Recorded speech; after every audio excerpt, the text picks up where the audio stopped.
And the old sounded. Yeah.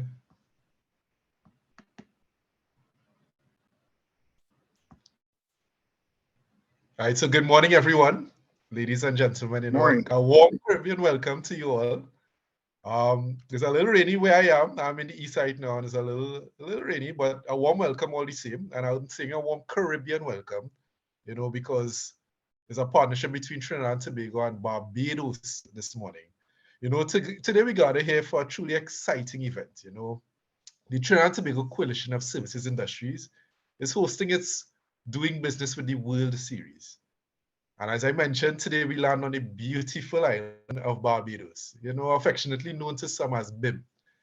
First of all, let me say how thrilled I am to be your moderator for this epic event. My name is Joel Julian, and I don't need to remind you all of the irresistible charm and beauty of Barbados. Not just talking about Rihanna, we're talking about the crystal clear water.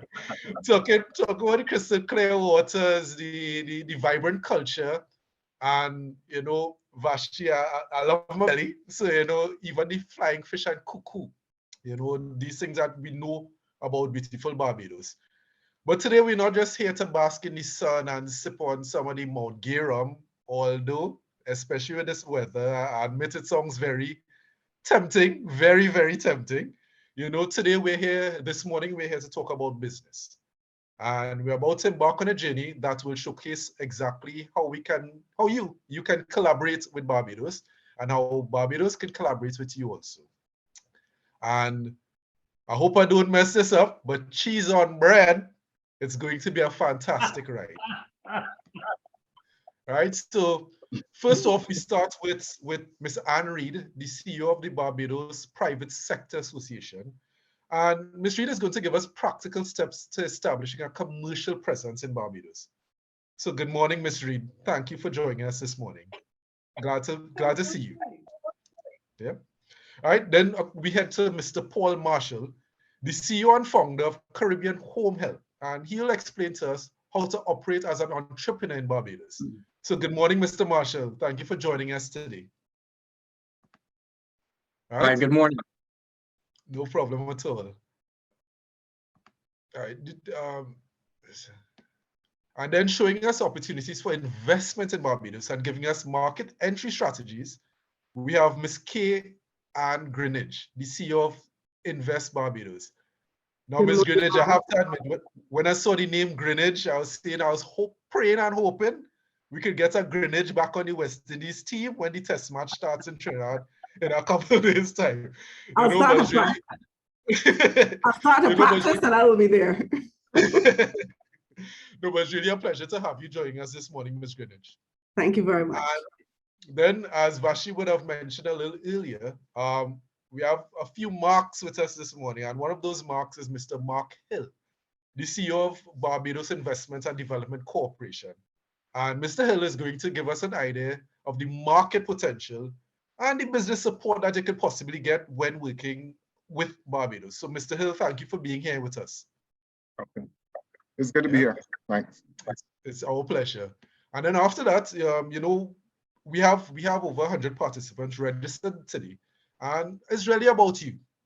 Even though we have the hard-hitting cast that I would have mentioned just now, it's really about you, the participants, and being able to understand how you can enter the Barbados market and how we can work hand in hand with Barbados. So after our presentations, we will have a question and answer segment. But even though you might be excited after somebody speaks before, we also have a Q&A section at the bottom of the Zoom. So you can also post your questions there. And we have the hardworking team from TTCSI would be able to answer where they can. But otherwise, if those questions are directed to anyone in particular, we can also shoot those questions to them later on in the session. Yeah.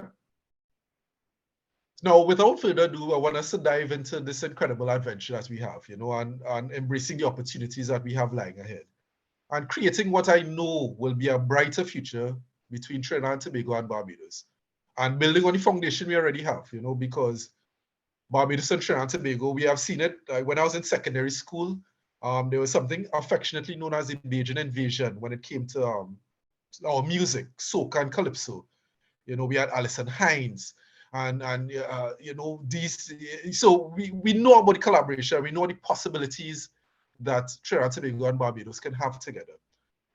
So now I want to start the ball rolling, and let's head across to Mr. Mark Edgell, the president of the TTCSI, and the TTCSI is our gracious host this morning. And now Mr. Edgell is a businessman and a real estate agent, and he's elected to serve as the TTCSI's fifth president for a period of 3 years on April 30th, 2021. Mr. Edgell was a former director of the TTCSI, and that ran from the period 2016 to 2018. And he was also instrumental in assessing the needs of members through the development of a cluster approach. He's also the current president of the Association of Real Estate Agents and has a diverse portfolio of businesses involved in real estate, clothing, retail clothing, wholesale distribution, and energy management consulting. Now, if I have to describe Mr. Edgell, you know, I'll say he's also a man who thinks outside the box, you know, a forward-thinking individual. You know, he's very analytical when it comes to problem solving and giving these new and innovative concepts and ideas on a multitude of platforms. So good morning, Mr. Edgell. Thank you for being our gracious host today. I just want to open the mic to you. The floor is yours. Thanks so much, Joel. You know how I love those intros. You know how I love attention. And I'm not being serious, I'm being sarcastic, everyone.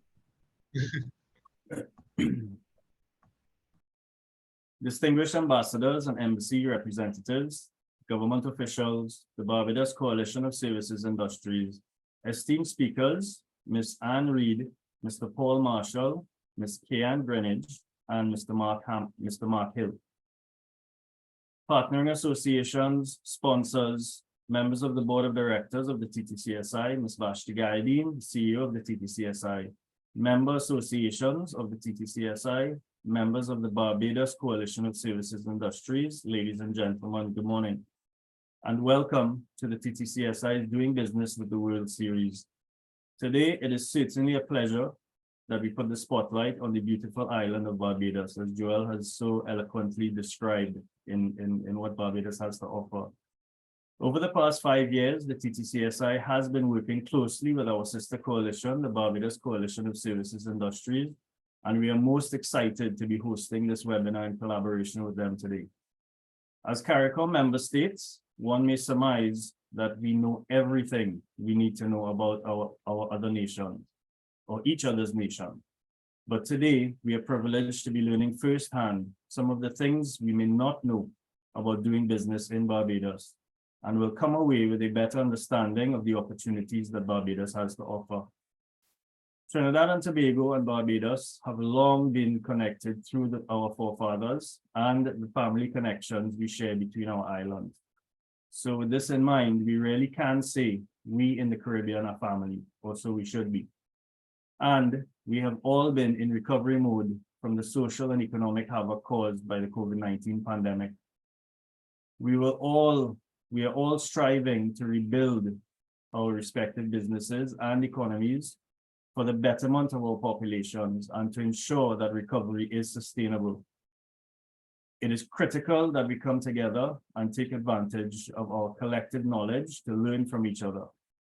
We need not reinvent the wheel, so to speak, but rather explore the successes of our regional partners, and with the focus of improving how we all do business and how we can approach and overcome our challenges.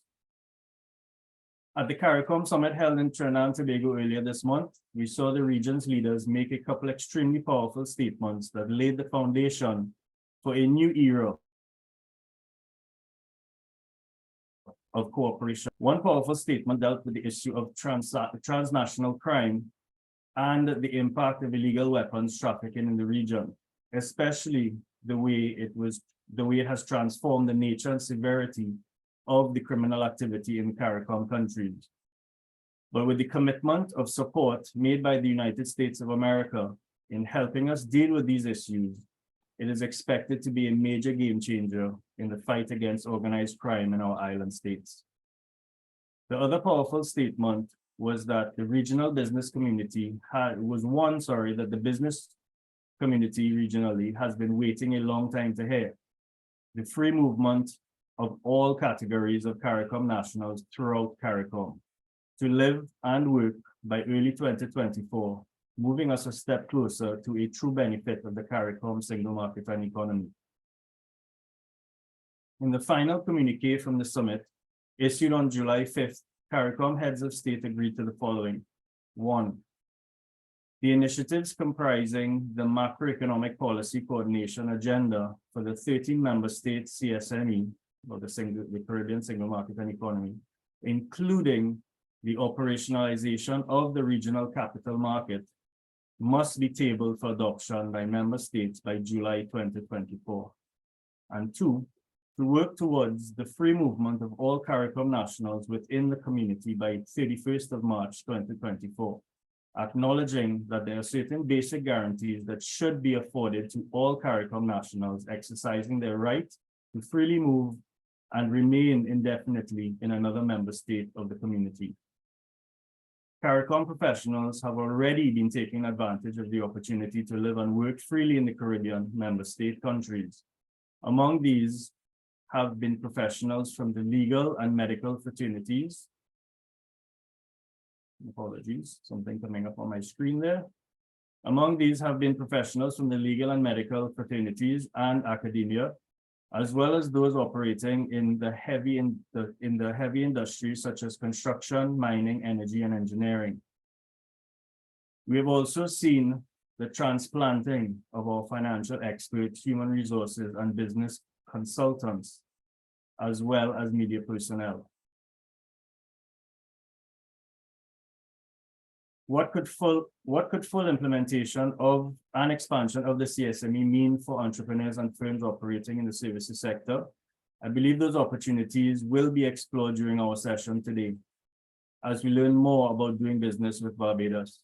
It is a timely discussion given that the Prime Minister of Barbados in particular is the CARICOM lead for implementation of the Caribbean single market and economy. At present, Trinidad and Tobago can be considered Barbados's largest trading partner. According to data from countryreports.org, 22.5% of goods exported from Barbados come from Trinidad and Tobago, while 39% of goods imported into Barbados from Trinidad and Tobago. The United Nations Comtrade database estimates that in 2022, Barbados exports to Trinidad and Tobago amounted to $32.9 million. And in 2021, imports from Trinidad to Barbados were valued at just over $103 million. With the lion's share of those imports coming from the energy sector, of course.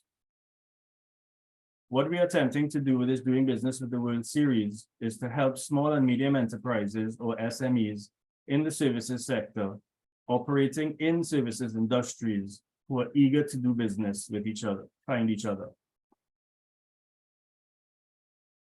And we are optimistic, of course, that by the time our Doing Business with the World series has ended, we would have laid the foundation for the trade in services for both our countries, to be as robust and healthy as the trade of manufactured goods. We are definitely trying to catch up and prove our worth in services as compared to manufactured goods. One important step we have taken to support the SMEs is to create the National Services Exporters Portal, or the NSEP. This portal makes it possible for Trinidad and Tobago services sector firms to be seen by and made connections with services sector firms in other countries, and is a critical pillar for doing business in the World Series. I cannot emphasize enough how vital it is that business in the services sector, especially the SMEs, register on the NSEP. Do not miss out on the opportunities that are emerging. So you need to take that step and register. Ensure that your business is visible to the world and can make connections with the regional and international firms that are eager to do business with you. As I close, I must extend heartfelt thanks to our sister coalition, the Barbados Coalition of Services Industries, for collaborating with us and for all they have done to make today's webinar a reality. We would like to emphasize that our collaboration with the BCSI is an ongoing endeavor, and there are many exciting initiatives to come. We hope you will be joining us for the upcoming Caribbean Services Exporters Symposium, which will be held in September. So stay tuned to our social media platforms for an update. Ladies and gentlemen, let us ensure that both our countries can benefit from the reciprocal and prosperous trade and services, not only so that we merely survive, but that our respective economies thrive. I wish you all a very productive and enlightening session this morning. Thank you. Thank you very much, Mr. Edgehill. And it's always a pleasure. Thank you for kicking off the ball, starting the ball rolling first. One of the things that I want us to remember coming out of Mr. Edgehill's presentation, opening remarks, is the National Services Exporters Portal. Just remember the National Services Exporters Portal, use it as an opportunity to sign up for the portal. I believe they will send a link in the chat a little later today, showing you how to access the portal itself. So that is there. Now across to Mrs. Reid. Mrs. Reid, good morning again. And I just want to say that is the CEO of the Barbados Private Sector Association, and she has been the CEO there since April 2011. Her main role is to work with the BPSA board and members associations to represent the private sector at the national level and within the social partnership.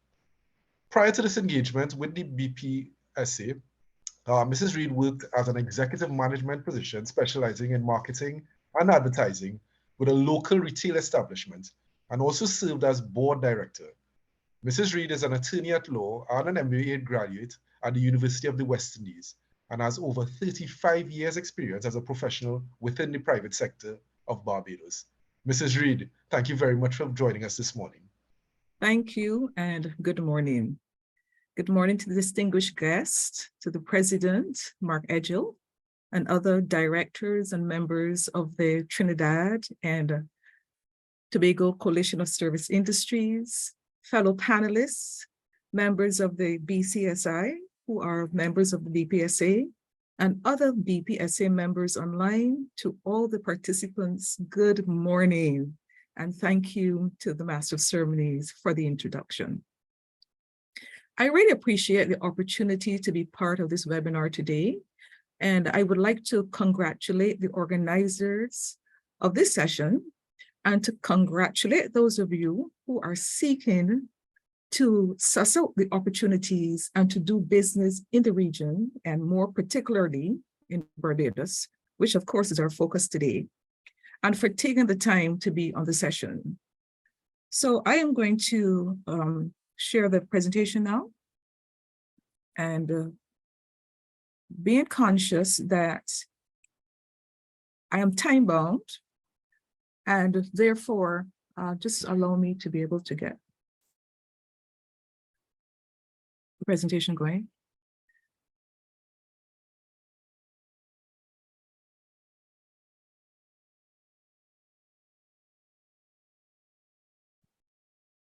I just need to press share. Right.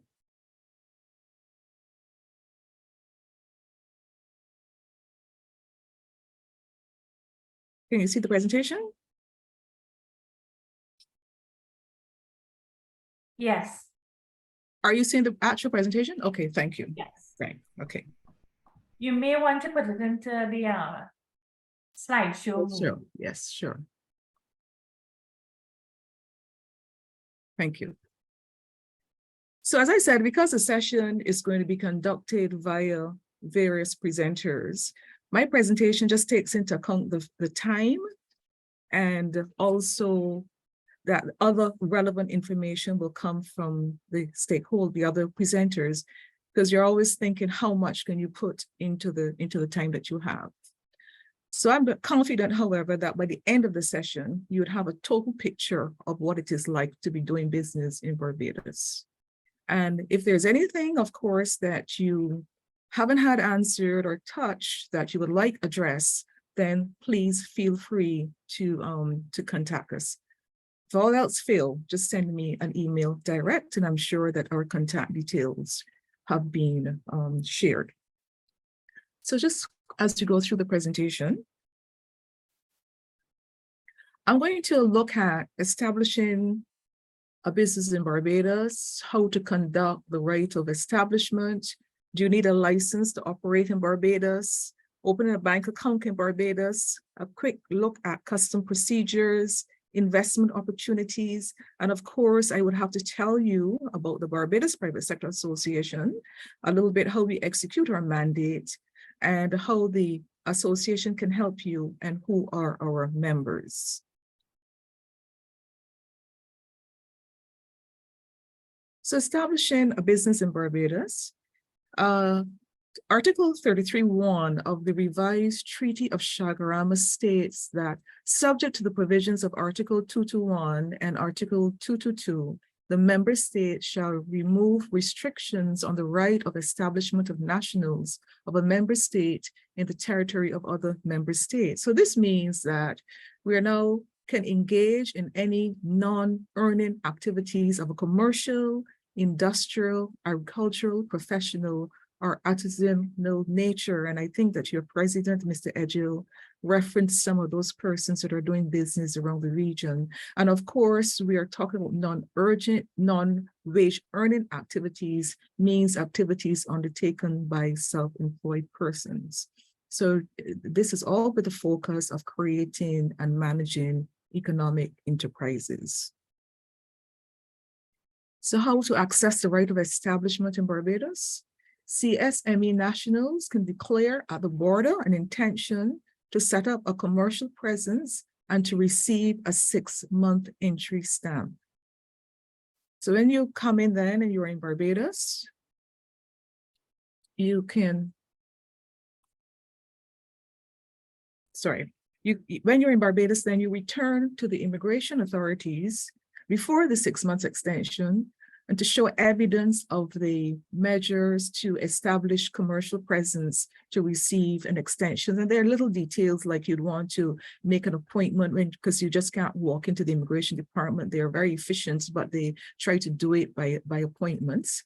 And then should the business be established by the end of the extension period, the business person should then return to the authorities for an indefinite entry stamp. Do you need a license to operate in Barbados? Barbados makes a distinction between registration and licensing. They're not all, though not all businesses are required to be licensed, there is a requirement to be registered annually under the Professions, Trade, and Business Registration Act 373. And you can Google this and download the app, and you can read the app to familiarize yourself with this app. Additionally, under the Professional Trade and Business Registration Act, specialized professions such as doctors, lawyers, accountants, architects, pharmacists, etc., are required to be licensed annually. So every year, coming January, we all traipse up to the registration department here in Bridgetown. In my case, we have to pay $2,500. And if you go over the January deadline, these fees must be paid by the end of January. You go over that, then it's double. So this is why you have to make yourself aware of these requirements. And this registration of which I speak is in addition to the registration which is required to acquire a business name or other articles of incorporation in terms of setting up a company in Barbados. And of course, the recommendation certainly from a business perspective and also from a legal perspective is that you should really engage an attorney at law to be able to take you through these, what we would call the legalese. We want to talk about opening a bank account in Barbados because very often some persons believe you can just walk up, go into the bank and open an account. And you are seasoned business people, so I'm sure you're going to know of the regulatory requirements, the know your business procedures, and the requirement of the banks to be able to be in compliance with the set regulations. So the necessary documents which you must have for opening a bank account in Barbados, and you should be in Barbados to open the bank account. I know that there are persons who are overseas who would like to be able to open a bank account prior to their arrival, but this is always very challenging. So the recommendation is that you should be on the island. You should bring 2 forms of photo ID, Bring a proof of local address, your business registration documents, your opening balance sheet and cash flow projections for 3 years, foreign bankers, references or statement, and a utility bill confirming permanent foreign address. And putting on the legal hat, anytime that you have documents from overseas and you're bringing them into another jurisdiction, you should really have these documents notarized. So, of course, each bank may have their particular nuances for opening their accounts, but these are the general rule of thumb that which you should follow.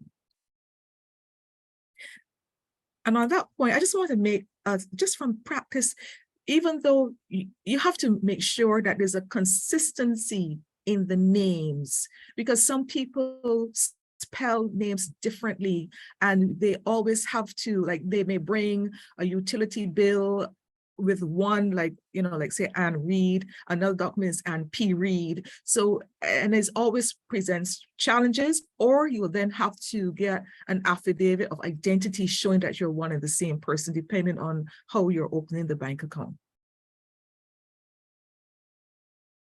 In terms of customs, as I said, just a very quick walkthrough. In order to import goods into Barbados, if this is what you're thinking of doing, each importer requires a waybill, a cargo release order, a certificate of origin, a commercial invoice, customs declaration, C63 form, a declaration of value or C60 form. But this form is required only if the value of the goods is over $2,500. And importation of items from regional or extra-regional sources require knowledge information, as some items require import licenses, and of course, there should be an awareness of prohibited items. So our recommendation to you is that you should get a customs broker to walk you through this process. The length of time required to clear goods remain a concern for Barbados businesses. The electronic single window is expected to decrease the time to clear cargo at the port, but this has been some delay in its implementation. So when you're planning, you have to plan in terms of your timelines, and taking this into consideration. In terms of investment opportunities, I know that the other panelists, Mark Hill and certainly Kay from the Invest Barbados, would also want to speak to this.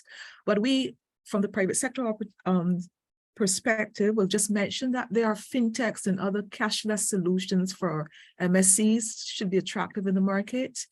The whole notion of the circular economy and participating in this. The renewable energy, we would like to see it a little bit more developed in Barbados, but this is one of the opportunities where banks are willing to fund and where we believe is certainly a viable opportunity for the future. There's a marine culture, ocean farming opportunities, agriculture and agro-processing industries. And those of you who are following what's happening in Barbados know that this is something that is very near and dear to our Prime Minister's heart. There's a cultural, physical infrastructure, such as venue spaces and art museums, things to enhance the tourist market. There's a cultural business infrastructure, such as distribution channels, artist management and IP licensing. And of course, you are from the service industries, you're closely connected to the BCSI, which is the Barbados Coalition of Service Industries, one of our members. So you would have the range of opportunities which they can also guide you and speak to you about. So what is the Barbados Private Sector Association, and why would I want to highlight this to you in terms of doing business in Barbados? Well, we want you to know that we refer to the Barbados Private Sector Association as a BPSA. It is the umbrella organization representing and leading advocacy for private sector interests of macroeconomic policy, trade, productivity, ease of doing business, as well as supporting and promoting good governance and accountability. As a socially conscious organization committed to the development of a Barbados economy, which promotes prosperity and security for all citizens, residents, and visitors alike.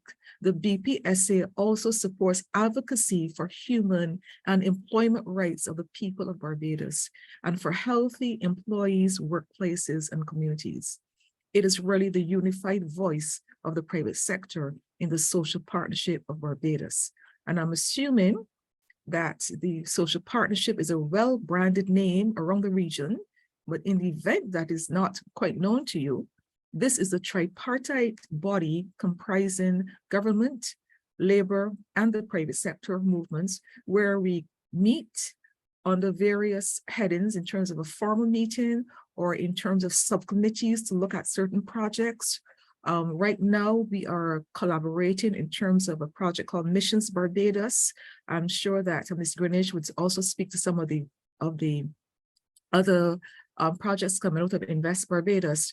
But this is an opportunity where the private sector gets a chance to be able to be part of the national voice for what is happening in Barbados.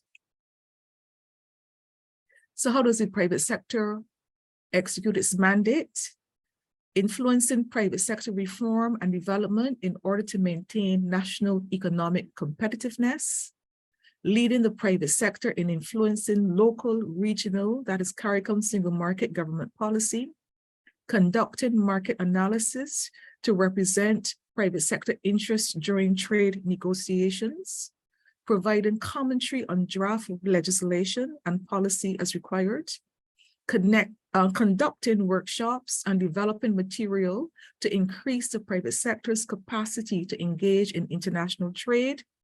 It is a primary representative of Barbados private sector on regional and international trade issues, and the BPSA is responsible to its member associations, to the business community generally, and to the service of what it considers to be the best interest in Barbados as a whole. And this is something for you to appreciate, that when you come into the island to do business, you're not necessarily floundering in high seas alone, but there's a support that you can have as you treasure your way through the whole maze of doing business on a day-to-day basis.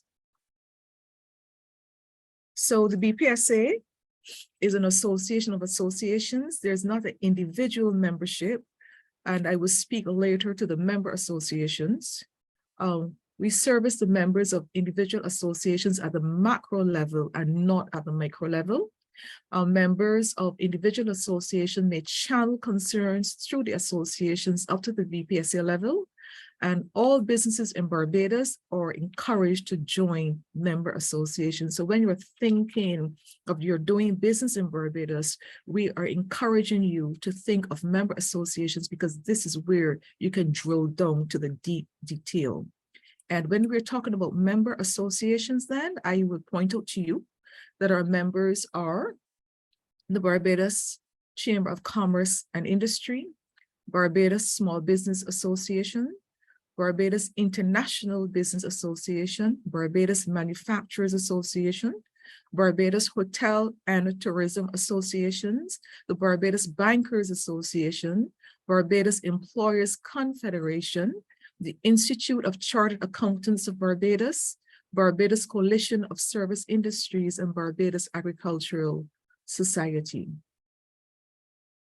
And of course, with few exceptions, they all have websites where you can find all of the detail pertaining to the individual association. But just in terms of highlights, I'll just put on the screen what the Chamber of Commerce, the Small Business, and the Barbados International Business Associations, you can probably read on the screen yourself unless the print is small to you.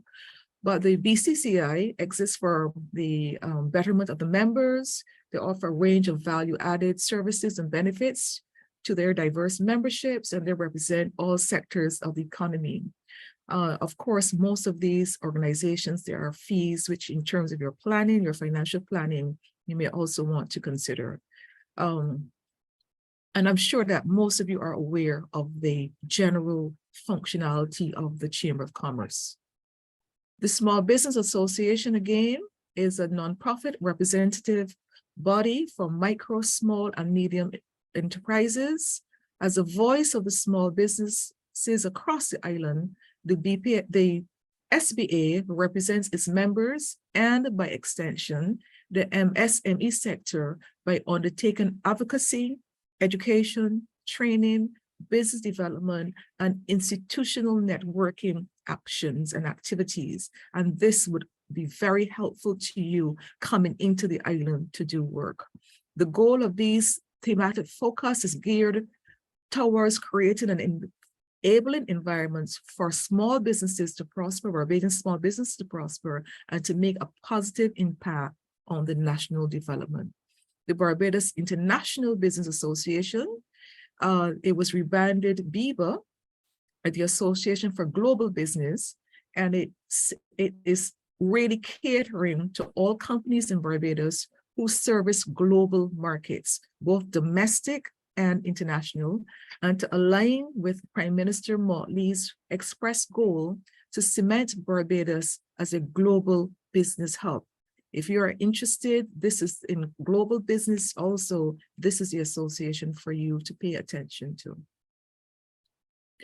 Barbados has a global business house, and BIBA has a membership of over 140 companies from Canada, the USA, the UK, Latin America, Europe, primarily in banking and wealth management, insurance, fintech, manufacturing, logistics, legal, accounting, tax, and corporate service providers, and many more. The next, Barbados Manufacturers Association, Barbados Hotel and Tourism Association, the Barbados Bankers Association, and the Barbados Employees Confederation. The Barbados Manufacturers Association is dedicated to furthering the interests of local manufacturers and its memberships on a collaborative basis. And again, the Barbados Manufacturers Association, I think, works very closely and is closely aligned to the Trinidadian Manufacturers Association. So there is the opportunity also for networking and contact as may be required. The Barbados Hotel and Tourism Association is a nonprofit private sector trade association and one of the largest non-governmental associations in Barbados. The role is to serve the interests of a diverse membership of over 300 tourism and non-tourism entities, both local and international.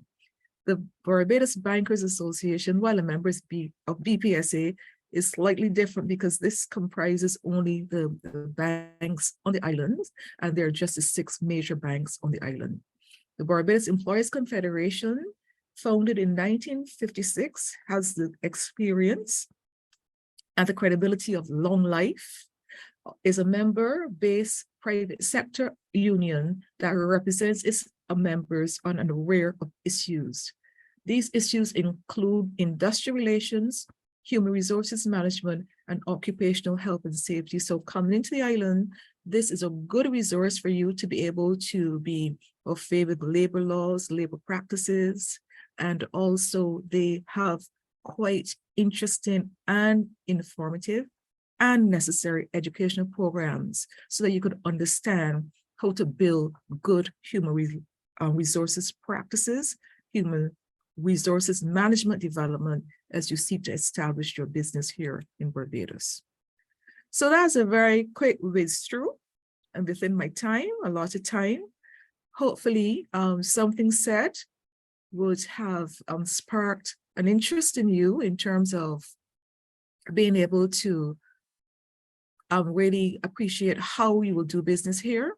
And as I said, should there be any further information which by the end of the session you have not fully been exposed to and which you need to, you could always contact us. We're here to serve you. So again, thank you for the opportunity, and I look forward to the rest of the session and any questions which you may want answered. Thank you. All right, thank you very much, Mrs. Reid. I think it's a very in-depth, very practical guide that you gave us this morning, and I think it's something that, is beneficial to all of us, so I really thank you for being here this morning and just giving us that in-depth outline. All right, so from Mrs. Reid, we now head across to Mr. Paul Marshall, Now, Mr. Marshall is the CEO and founder of Caribbean Home Help. Mr. Marshall is a man with a vision and a mission to change how we envision home care in the Caribbean. And while Mrs. Reed would have given us a practical guide of how to enter into business in Barbados, Mr. Marshall is now going to give us the experiences of an entrepreneur in Barbados. I know Mr. Marshall is the CEO, as I mentioned, of Caribbean Home Help. He's a compassionate leader with a deep passion for elderly care and providing exceptional care at home. As the CEO of Caribbean Home Health, a comprehensive care partner offering holistic care for the elderly and ill, Paul is dedicated to making a positive impact on the lives of individuals and their families. Born and raised in the quiet and middle-class development of Sheraton Park, Paul's journey has been shaped by his personal experiences and a commitment to helping others. It was the care he provided for his own parents and the tragic loss of his father that ignited his passion for creating a better care experience for seniors and those in need. Mr. Marshall, the floor is yours now.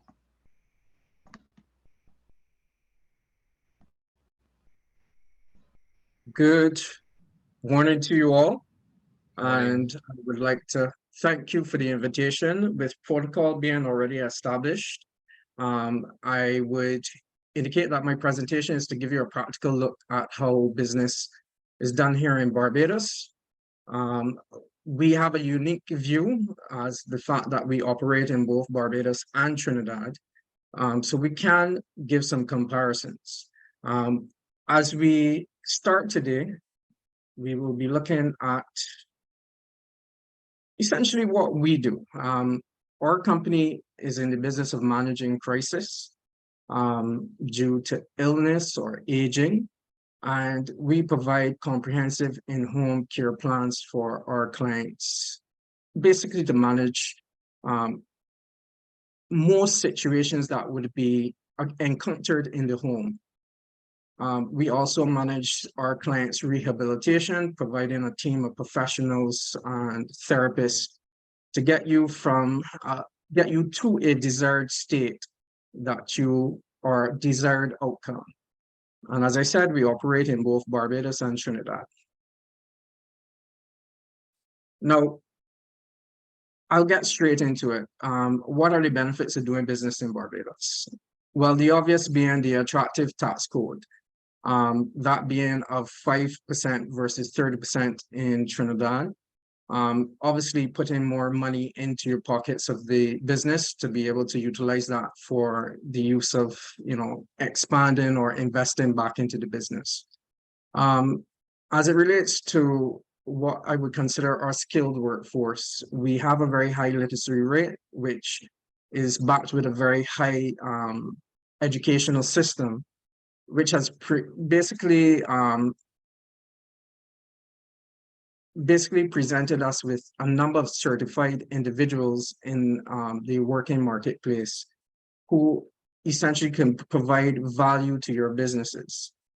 This is in the form of cybersecurity, consultancy, engineering. In a number of the fields, you will find highly certified individuals. Another benefit would be also the buying habits of Bajans. Our buying market has been historically very receptive to regional and international brands and businesses. So when you come into Barbados, once you present yourself in an attractive way, you will get positive buy-in. The business culture, very important. If you are open to networking and understanding the business culture, you should be successful if you put things in the right order.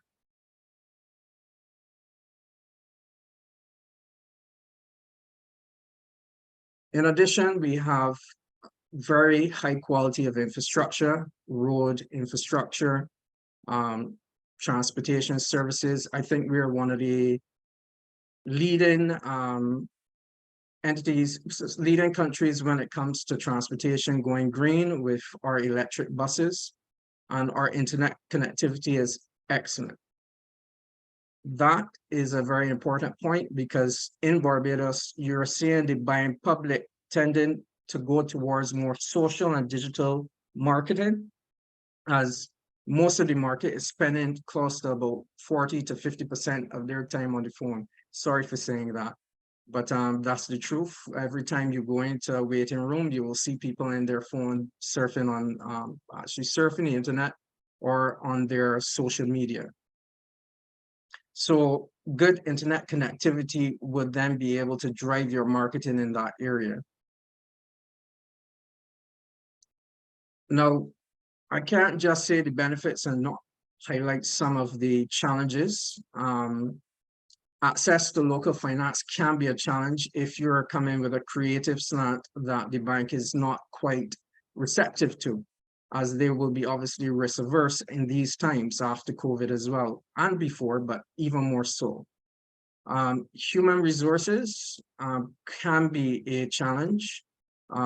With the high education as a benefit, you do also have pockets of persons who have some challenges with their work ethics, and what you can do is put strategies in place to manage that, or outsource that to agencies that would kind of save you some time having individuals that they have proven and tested. So with that, you want to make sure that you manage that workforce productivity. And also one of the things I must mention, which I can draw a distinct comparison between Trinidad and Barbados. A police certificate in Trinidad does take quite a while. I won't go into the timeline. I'm pretty sure you're all aware of that. A police certificate in Barbados takes approximately 24 hours to 36 hours to apply and get that police certificate in hand.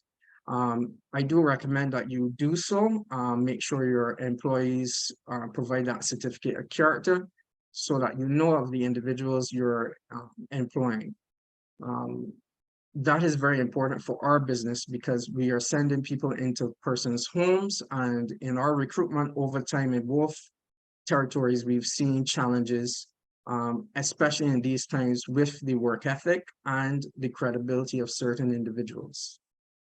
And the obvious, Barbados is a smaller market. We are a sophisticated market, but we are indeed smaller. There are ways, however, to make substantial gains and profits in Barbados, but you will eventually find those solutions. So what to expect from the buying market? And some of the questions you need to answer. Can the Barbadian buying public trust the quality in the product or service that you're selling? It's going to be very important for you to establish a kind of a buy-in. So you're going to tell your story. That's very important. Just hold on. It's going to be very important for you to tell your story so that you get the public's buy-in. And once you've been able to do so, then you're going to have to maintain that high level of availability and quality in your service delivery or product. And are you willing, as I said, to connect with the market, share your story to the average Bajan in a way that would resonate with them? I think that's going to be very important because it is like establishing a relationship. Usually I say, business in Barbados is like a marriage, you know, or a relationship. In the very beginning, it may be new and exciting. You know, you as in a marriage or relationship, you go dating, you spend a lot of time and effort into it. And then after a while, maybe with some individuals, it may get a little stagnant. If that is the case, and you don't put the work in, cracks will appear. And you will have some criticism. And criticism is mainly done on social media nowadays, and that could be very damaging. However, if you underpromise and overdeliver, I guarantee you Barbadians will tell a friend. And I thank you. That is my presentation at this point.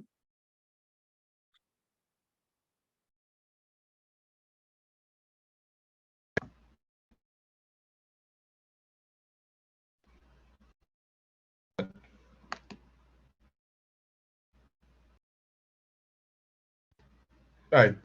Thanks, Mr. Marshall. Sorry about that. I just get a problems unmuting myself there. So a couple things stood out.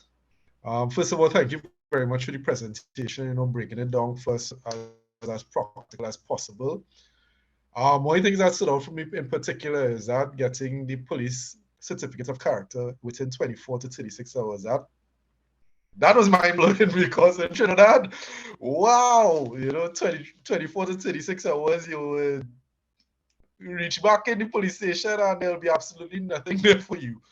So that was mind-blowing. And then also I really appreciated what you said about working in Barbados or having a business in Barbados being like a relationship, and that it really, while it might start off new and exciting and shiny, what really is important is continue to put in the work to ensure that you deliver, and as you mentioned, under promise and over deliver. And I really thank you for your presentation.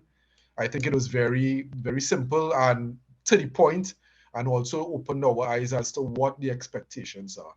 Right, so thank you very much for that. Now we head across to Miss Kian Greenidge this morning. Right, so before Miss Greenidge speaks, I just give her bio. So Ms. Greenidge is the Chief Executive Officer of Invest Barbados. And Invest Barbados is the national investment promotion agency of the government of Barbados. She assumed the leadership role in September 2019. Ms. Greenidge holds a Bachelor of Science in Economics and Accounting, as well as a Master's of Science in Business and Financial Economics. An economist by training, she worked as a senior economist in the Ministry of Finance and Economic Affairs until 2007. Desirous of learning all aspects of business and finance, she entered into the world of banking and credit. During her 12-year stint in banking, the former executive banker managed an extensive portfolio providing financial and investment solutions to players in a wide range of industries.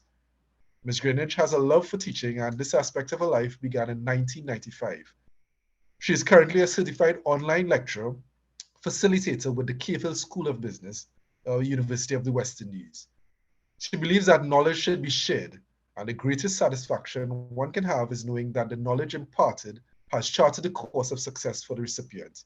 And from that perspective, and in the imparting of knowledge, I just want to open the floor to you now, Ms. Greenidge.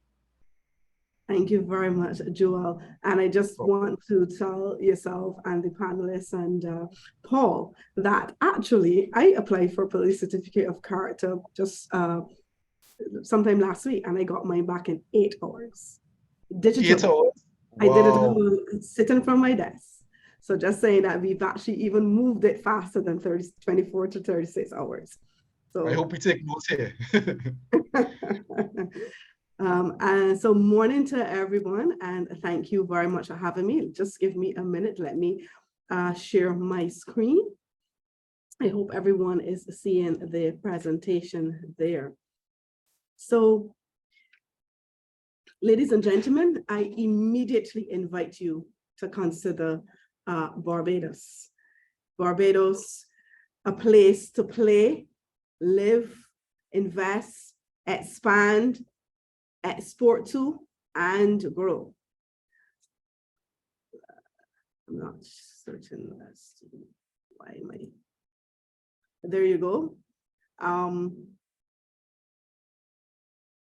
The time is now, and this webinar obviously presents us with a platform to explore the possibilities.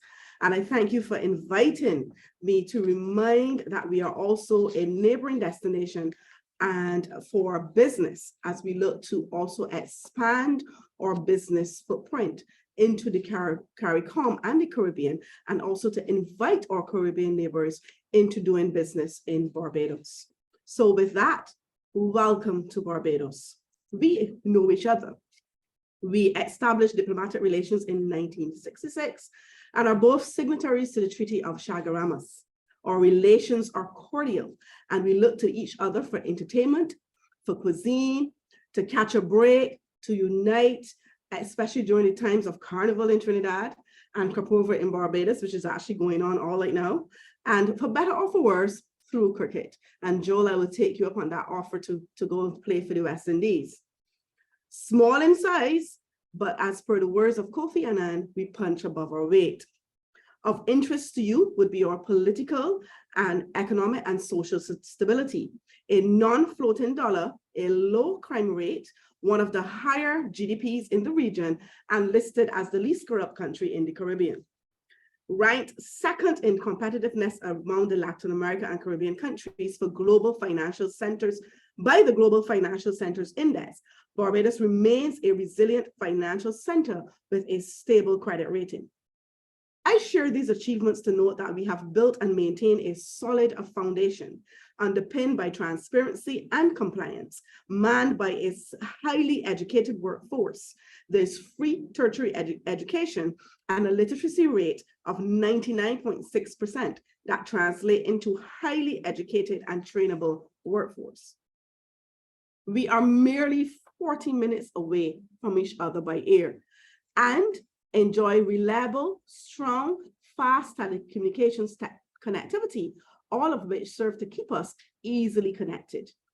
We are well regulated, and while we appreciate the value of our tourism sector, global business is the business of Barbados. Quick facts: Barbados has a long history in the financial services with over 4,000 financial service companies, 40 double taxation agreements, 9 bilateral investment treaties, and these are growing. We are among the top 5 largest captive insurance domiciles in the world. All of this comes down to us also offering you an amazing quality of life. If you're considering the establishment of a business in Barbados, know that you will be joining an expanding roster of global entities on the island and brands which are familiar to you, who are at home here. For those considering trade, we also have an established and proven track record. Your brands are already on our shelves. Your sister agency, Export Barbados, is present, and they will discuss the possibilities. Already well known for our tourism product, we are committed to the diversification of our economy, and we have been promoting our productive sectors globally. These include areas such as insurance, wealth management, financial services, information communication technology, renewable energy, and niche manufacturing, to name a few. The majority of these sectors generally withstood the shocks of the pandemic and registered increased demand, particularly insurance, ICT, and niche manufacturing sectors. Allow me to excite you further with the mention of some other investment opportunities that abound, from the traditional to the emerging. Agriculture is a sector that has experienced substantive growth recently. As such, investment opportunities in this sector are ripe for the picking, no pun intended, including areas like high-tech food production, agro-processing, as well as farming geared towards local and regional food security, among others. Note also that for a little island, we have big scope as related to knowledge-based, high-value niche sectors such as medical tourism, global education, and our pharmaceutical sector via medical cannabis and biopharma. Equally exciting are the strides we have both taken in the areas of fintech. And if you wish to embrace Barbados as your second home for you or your business, or both, be assured that no restrictions exist on the purchase of commercial or residential real estate, representing a further opportunity for non-national investors. United under the umbrella of CARICOM, there is much to explore in the interest of our collective futures. Please scan the barcode on the screen to access our Blue Book, a compilation of immediately available investment opportunities in Barbados. The Blue Book can also be found on our website, investbarbados.org, or can be emailed to you. Drop us a line at info@investbarbados.org.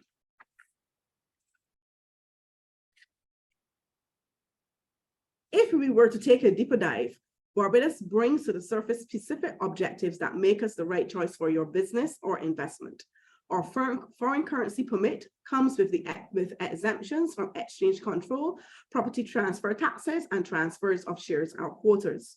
Our duty-free concessions are specific to certain industries and are applied to imports, tax exemptions, training grants, and more. Tax losses brought forward are restricted to 50% of taxable income in any income year.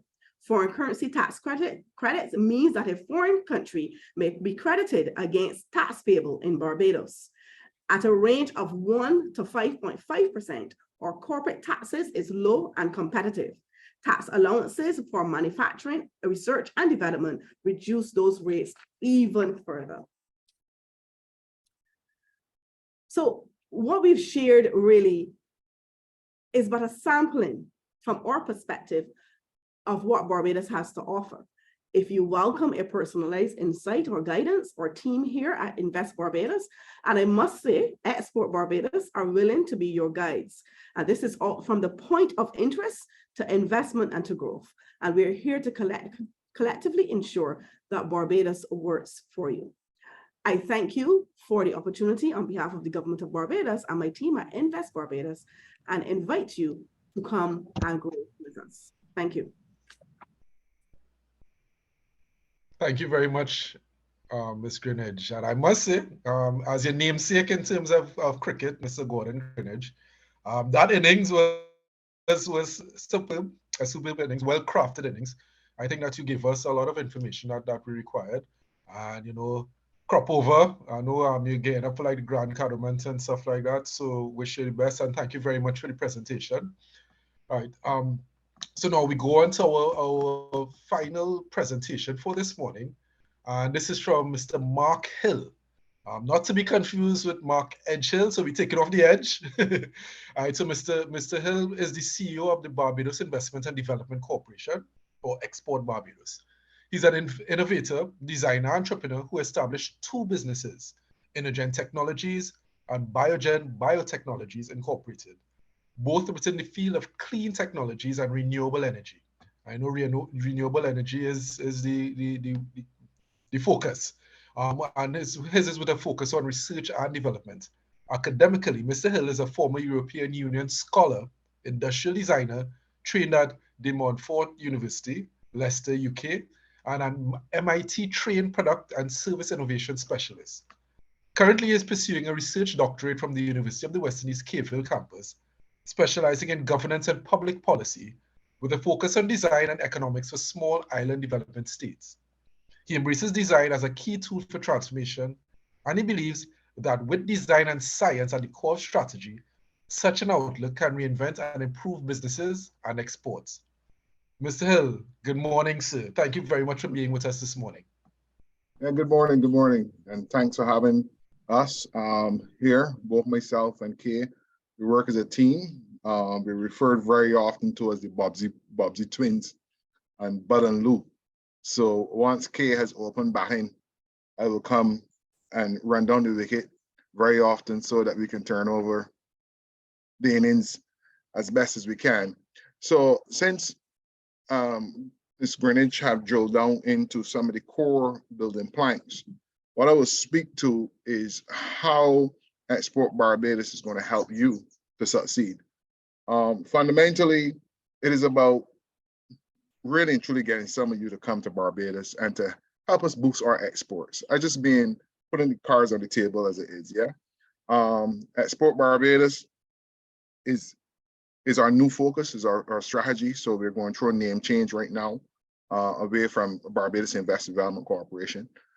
So to that extent, we're focusing more so on global sales, global logistics, and getting into the globe. Barbados, 300,000 persons is not a market big enough to help grow both Barbados and Trinidadian businesses and the rest of the folks in the CARICOM as well. So to that extent, we're investing heavily in global penetration, penetrating into the Latin American market in a significant way, leveraging the fact that we have 1 million tourists that come into the island, and how do we use that to build a base into the other nations. And we are seeing double-digit growth since we have made that pivot in our exports, averaging between 10 to 15% per quarter. So that emphasis on what we call export-oriented industries is really taking root, and we believe that some of the folks, 100 folks that listen in, that want to get involved in a real export-oriented ecosystem, that Barbados would be perfect for you to participate in. And here are some of the reasons why. Number one, our industrial brand is centered around life. So we make the clear point that Barbados is life. And by that, we're focused on what we call life-centric industries. So we cannot be all things to all men. So we're saying as an economy, what are the things that we can be exceptionally good at? And let's focus on that. And let's pull all the experts from around the globe and throughout the region around these key core areas that can grow exponentially. So as opposed to trying to do, as we say in the Caribbean, be jack of all trades, we're looking at a more disciplined export framework that we're really good at a few things. And we're so good at them that we make lots of money from them. So Barbados's life is centered around one, the life sciences. So we have made the life sciences a key pillar in which we are building out, and we're seeing significant growth in that particular area. So we want to invite you to come and grow with us. And in life sciences, we're talking about 3 core pillars. Number one, health and wellness. So that health and wellness market space is taking off. So the CEO of the Caribbean Home Health, he's in the zone, he's in the money, because that is a core area for Barbados. We have a high talent pool in the life science space. So Trinidad tends to dominate pretty much in the manufacturing space around engineering, because the oil industry, and also because of the engineering program from UWI is housed in Trinidad. But Barbados, Cave Hill, the medical doctors, the biotech, biochemical people are housed. So you'll find that each economy has its strength based on that talent pool.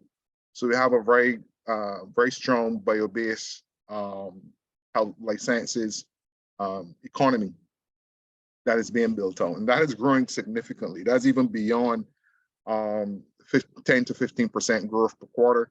That is all the way up to 25%, 30% growing, and carrying all the other industries with it. The other area that we see is the blue economy.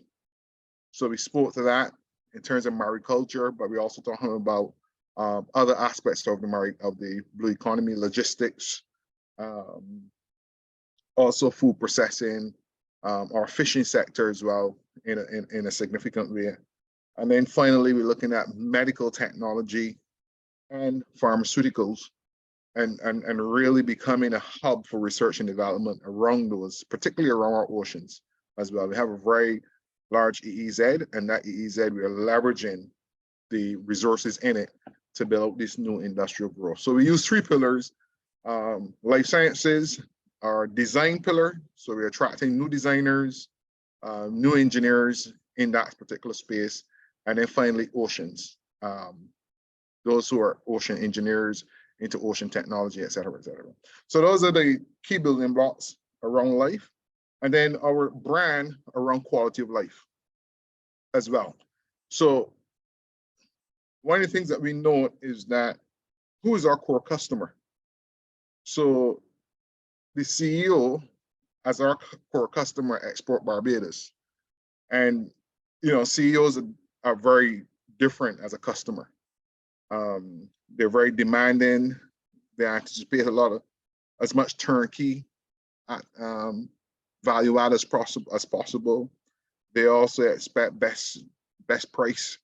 So we structure our infrastructure to be CEO centric, so that it makes life a lot more easier for CEOs to be able to succeed in our space. So that whole quality of life, that health and safety, very, very, very critical for what we're doing, so that it becomes that whole brand around the product that's coming out from Barbados. Like centric, because the whole concept of climate. We take the climate conversation very serious. Our Prime Minister takes it very serious. He's a global champion for it. And that's not just because it is rhetoric. but we live in this thing. We're practicing this thing. We're aggressively moving away from fossil fuel. We're aggressively moving towards more sustainable economy. We're looking at what is good for the planet. The fact that we have a heat wave across the planet, 40 to 50 degrees Celsius is not a coincidence. It is evidence that burning fossil fuel is a problem.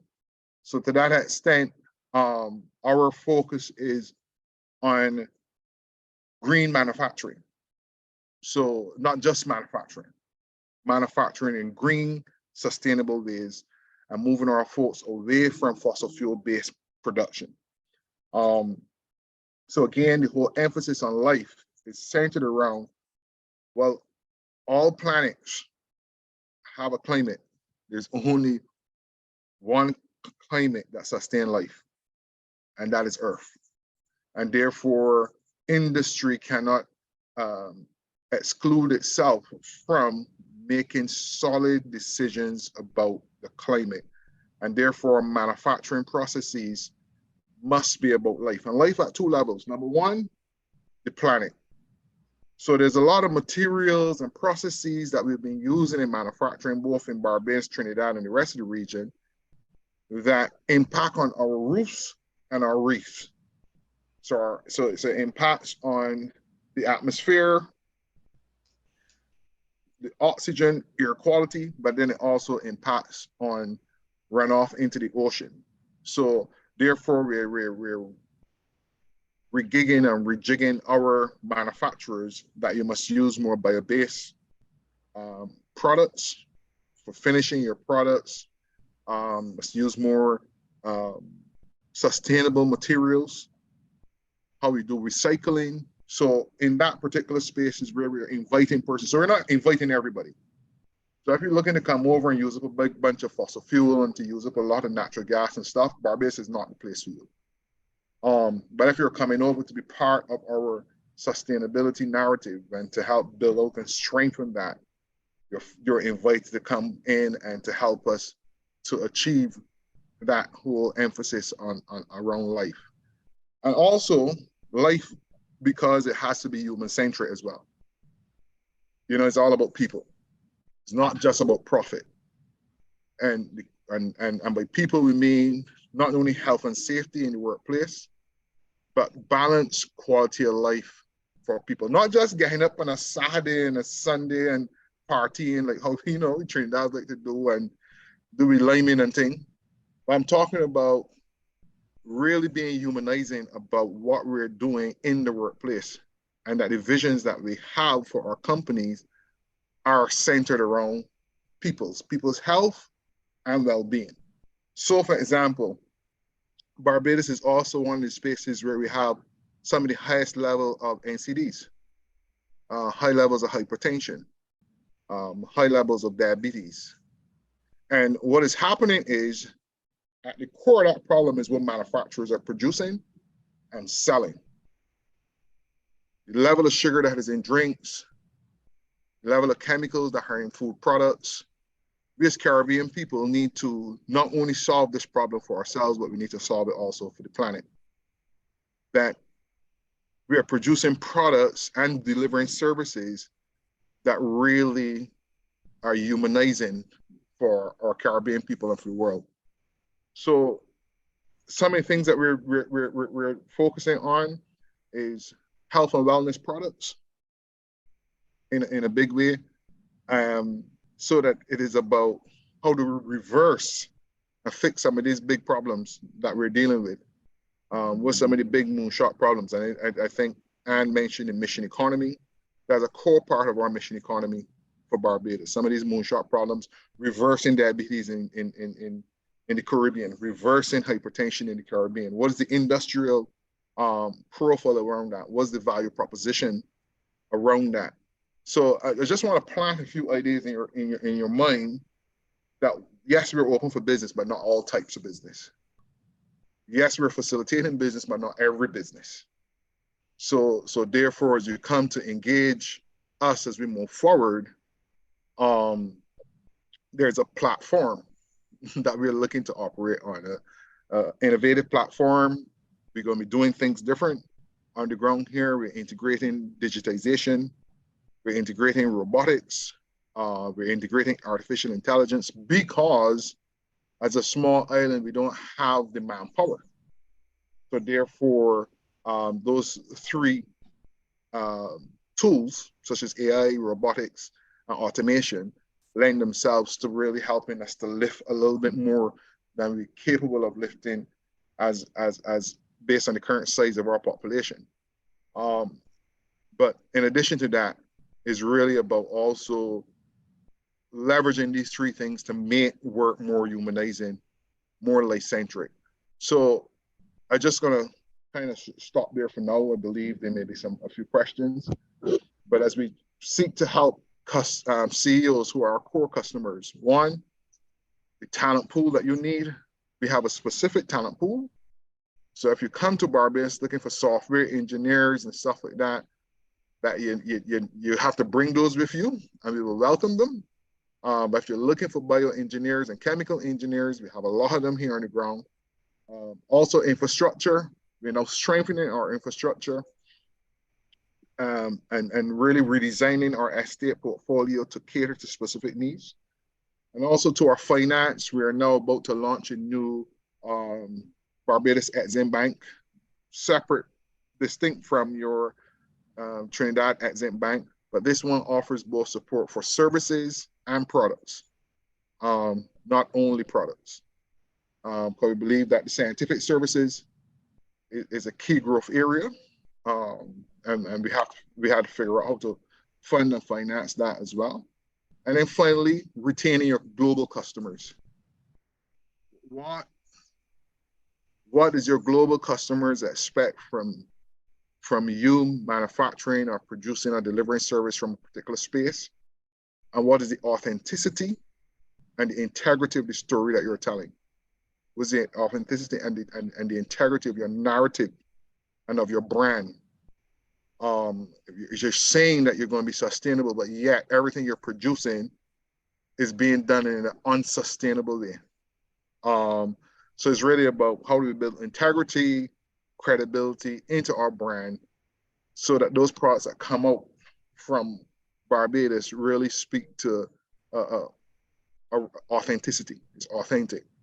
And that is the core thing that we're really trying to build, to shape everything to a very strong brand narrative that is honest, no gaps in between, business is business brand,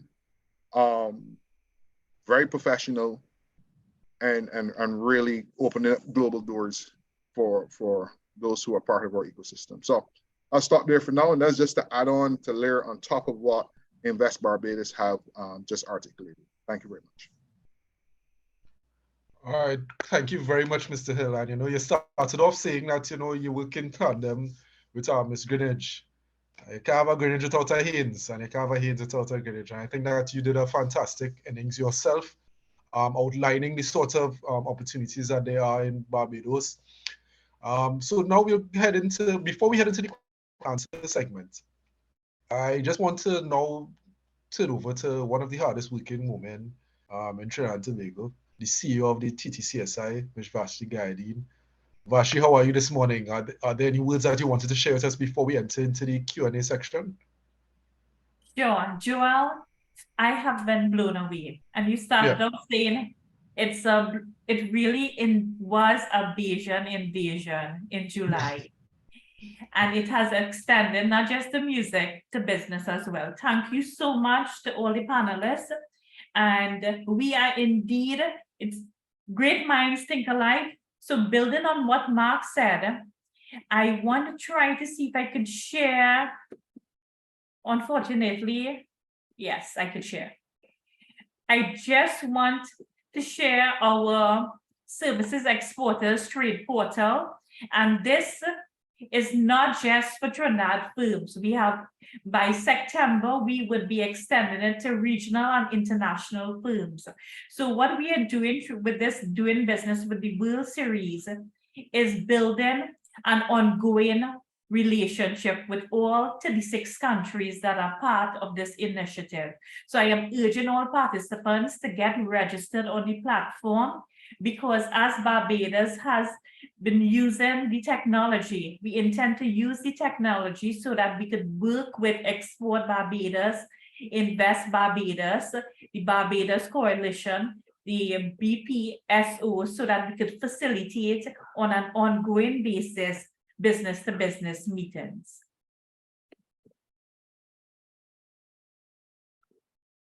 So that's it for me at this point in time, Joel. All right, thank you very much, Vashti. All right, so just one sense into the Q&A section now. All right, so some persons would have already put some questions into the chat. Ms. Reed, the first question goes across to you. So the first king said, hey, Ms. Reed, can you speak more on the Mission Barbados collaboration? Sorry, it just shifted. Right. All right. So sorry, I'll reread. All right. Good day. Could Ms. Reed speak more to the Mission Barbados collaboration, please? When did this start? What exactly is this, and what does it entail? And how does one get involved?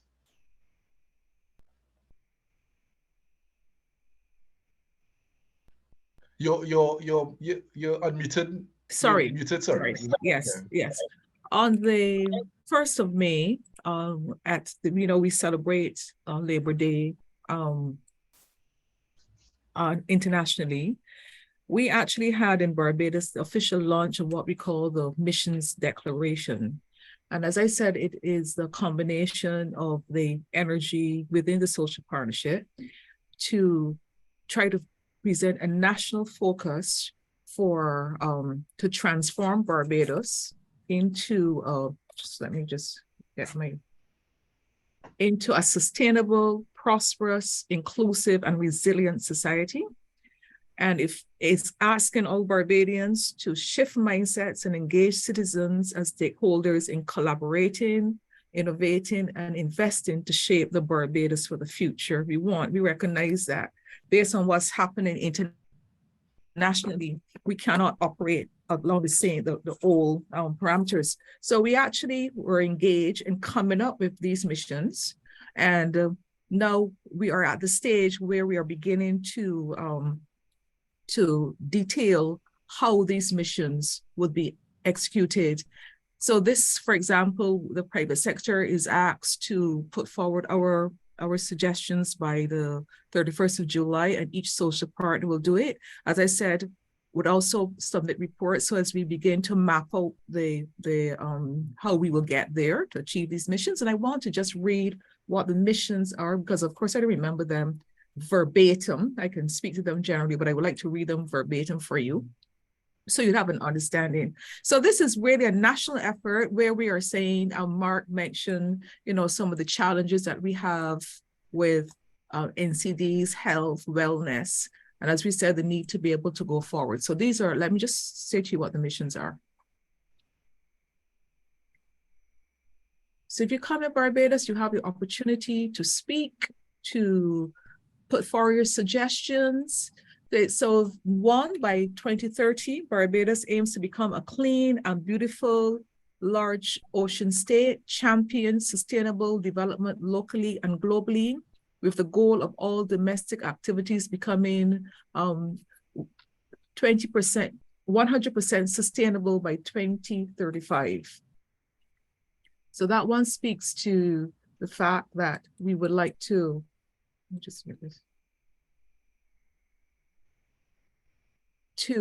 look at the whole concept of sustainable development. We want to, secondly, to transform Barbados into a country of active, involved citizens, all Barbadians to feel empowered and engaged in the social, economic, and cultural development of the country, and that we be a confident, creative, compassionate, and entrepreneurial citizens. We want to ensure by 2030 that every Barbadian has equitable and reliable access to clean water and nutritious food that are affordable. By 2030, create a society that prioritizes wellness and happiness, improve public health and safety, leading to a 50% reduction in the new cases of non-communicable diseases and a 50% reduction in crime. And as we know, the challenges of crime in terms of doing business and the jurisdiction and attracting investors to the jurisdiction. And by 2030, to empower and enfranchise all Barbadian workers and families by creating opportunities for ownership and wealth creation that enable Barbadians to take care of themselves and each other, and to reduce the rate of poverty by 50%, and to transform Barbados, lastly, into a high-functioning, resilient society with seamless access to services and meaningful digital inclusion for all Barbadians. And we say all Barbadians, not in the sense that we're going to go through the country and say, well, are you Barbadian? So this is not for you, or you're not Barbadian. We mean all of you, everyone in Barbados living and working and doing business here. So, so those are the general missions that we are now working on crafting how each sector, private, labor, government, will be able to make the changes and develop the necessary strategies that we need to be able to take it forward. So that's it. That's in a nutshell. Does that answer the question? I believe so. Thank you very much, Mr. Reid. Appreciated. So I'm heading back to the Q&A section here. Right.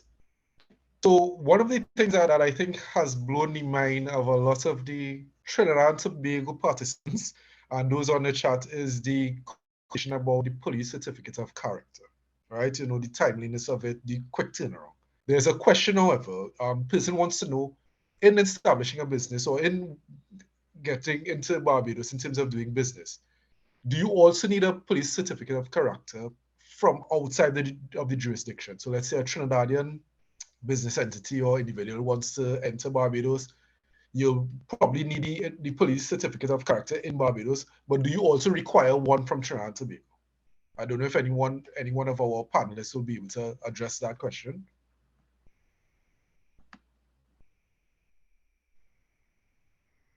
Yes, as far as I'm aware, that is not a requirement for Barbados. Okay. Okay. But of course, it would depend on if you're doing business with someone individually who may want, as part of their due diligence process, to ask for that. So right. Again, that is, and I know for those persons who are outside of the region, for example, we have students and people that come from Martinique and Guadeloupe to do short-term internship working with businesses in Barbados. And one of the immigration requirements for that particular permit is police certificate of character. And if it is from a foreign jurisdiction in a foreign language, it also must be translated into English. So it depends on the circumstances and special circumstances that it may be required. Thank you very much. Just what Anne says, I mean, and if it's, especially if you're opening a business or you're partnering with a business who may have to go through, let's say, the Financial Service Commission's regulations, their own due diligence, or the Central Bank of Barbados' own due diligence. And again, from my experience of doing it last week, I know that they do ask for certificates of character. And that would mean that obviously, I mean, if you're not Barbadian, you have to get it from your jurisdiction. So, and there was one question also in the chat about collaboration, and if you can collaborate with businesses in Barbados and work remotely. And again, that will be unique to whatever business you are planning of opening, or whoever in Barbados you're collaborating with, and their requirements, whether or not, because we do know persons are partners in business all over.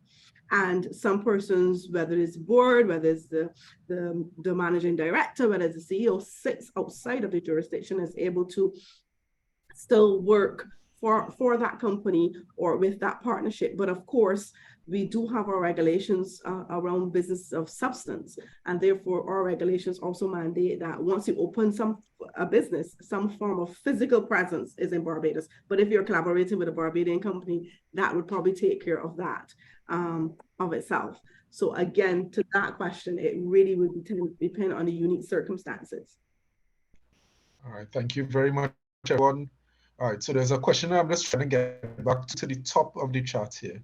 Right, so this one says, does anyone know if there are any updates regarding Caribbean nationals with Bajan ancestry that wish to consider Bajan citizenship? I would love to consider relocating my business there through this process.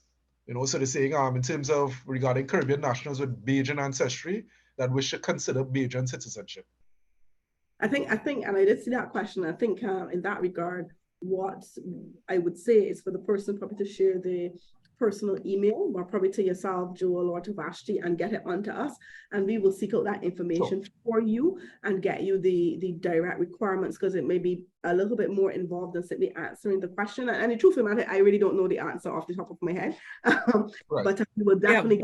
Yeah, in terms, again, in terms, just following on from Kay, this relates really to the Immigration Act of Barbados in terms of the different levels of citizenships that are available. So again, that act is available online.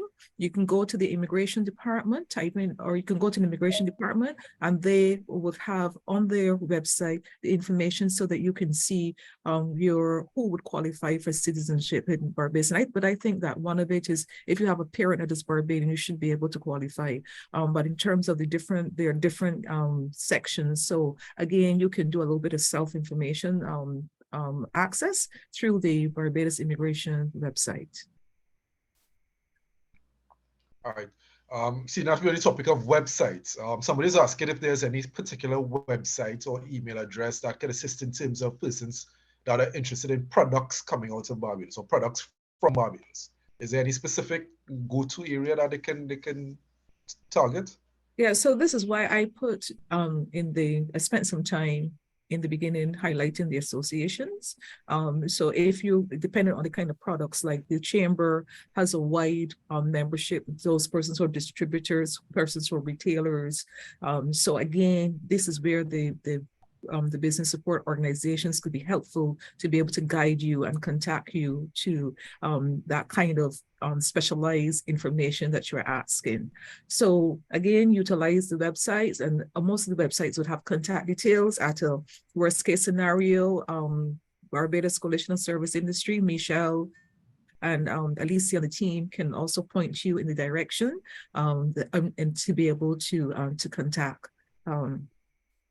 I mean, like there are opportunities that we can twin with. We have the Chamber of Commerce has a session coming up on Thursday where they're going to be looking at demystifying the opportunities in Africa. So again, they will be sharing similar information that you would want in terms of how to come into the market, what is like doing business in Barbados.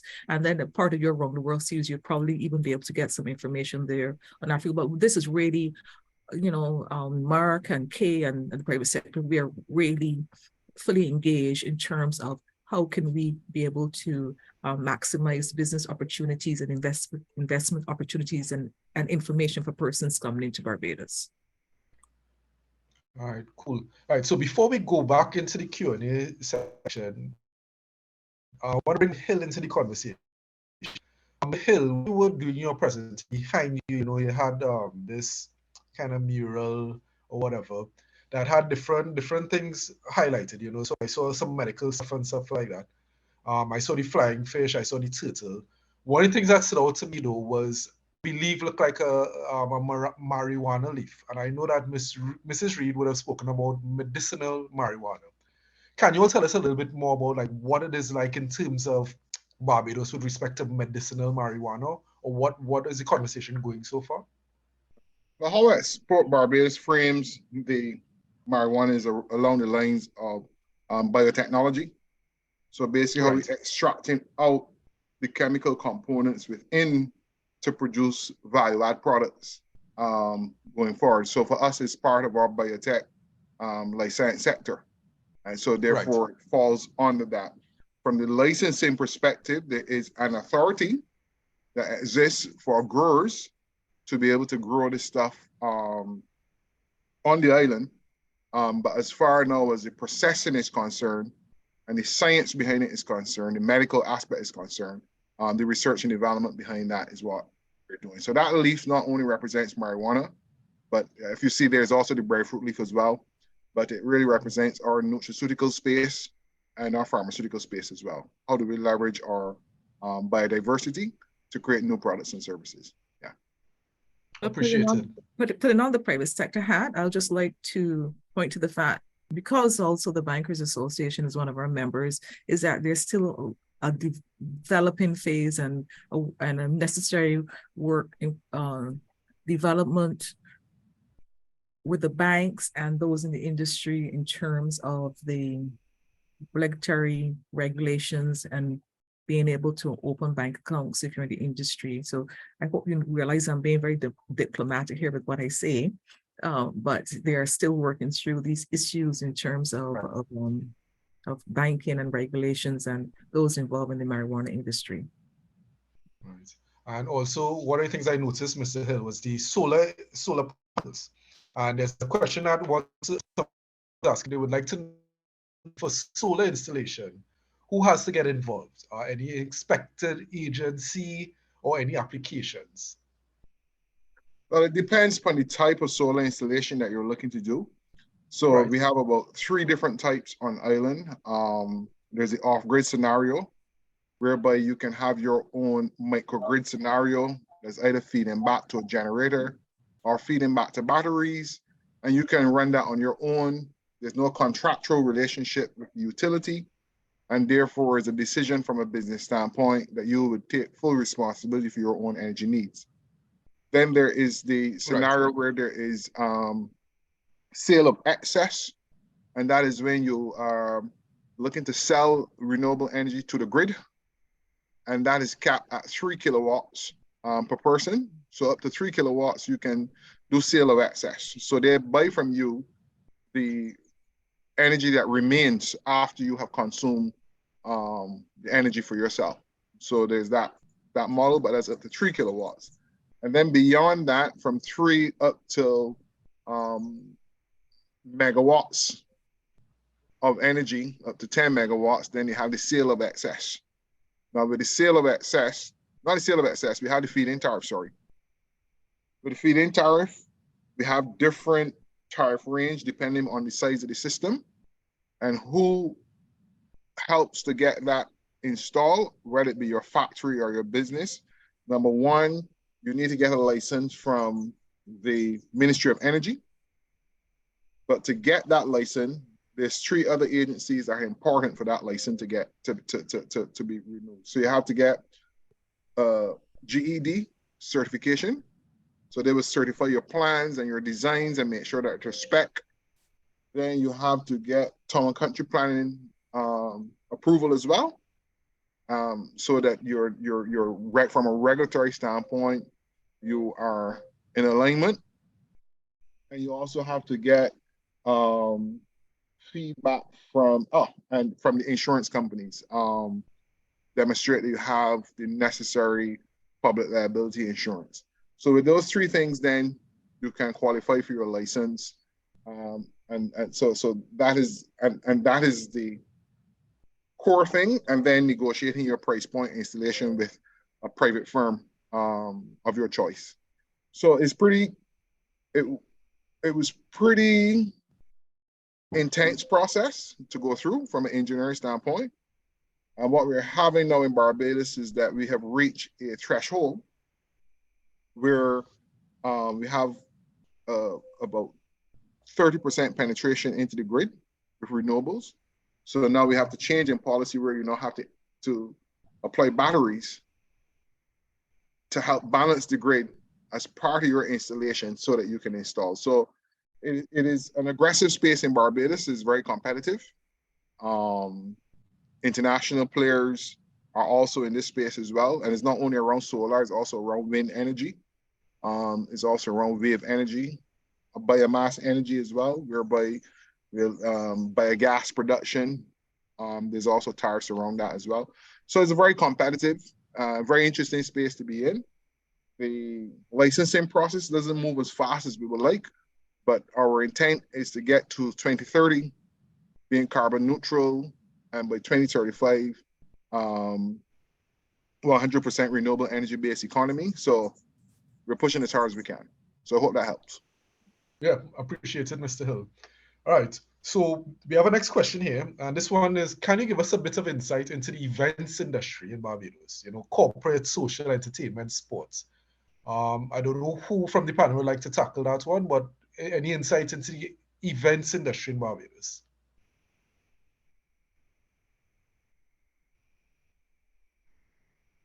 Ms. Greener, do you want to tackle this one?